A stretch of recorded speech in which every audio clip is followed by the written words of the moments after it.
Un petit tour en bateau du côté de Château-Gontier. Mais ni voile ni moteur, sur celui-là, on pédale.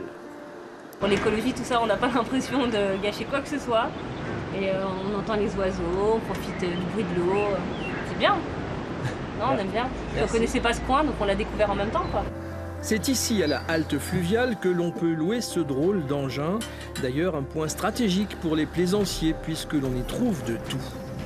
De l'eau, de l'électricité, les sanitaires, on a une partie buvette, petite épicerie, voilà tout ce qu'on peut trouver pour la partie navigation. Alors il y a les bateaux de passage et ceux qui choisissent de rester amarrés quelques jours ou quelques semaines. Là on est relax, le capitaine est très sympa, le décor est sympa.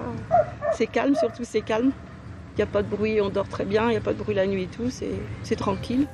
À Château-Gontier, il n'y a plus de gare, mais toujours un petit train. Et fenêtre blanche juste là-haut, ça c'était la maison du docteur. C'était super, une belle architecture, des vieux bâtiments, c'est super. Tous les jours, des groupes viennent profiter de la formule train plus bateau plus déjeuner. Bienvenue à bord.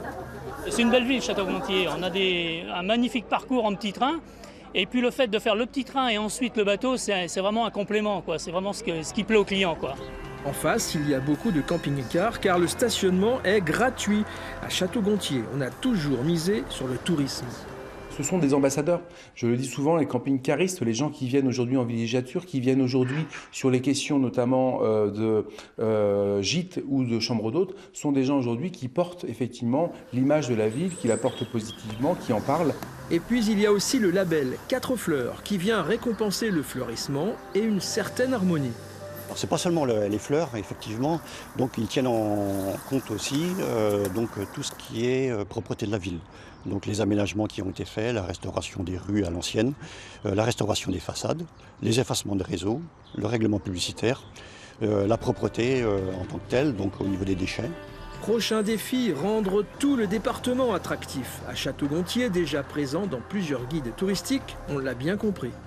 Trop longtemps, pour vivre heureux, nous avons vécu un peu cachés, un peu trop sans doute.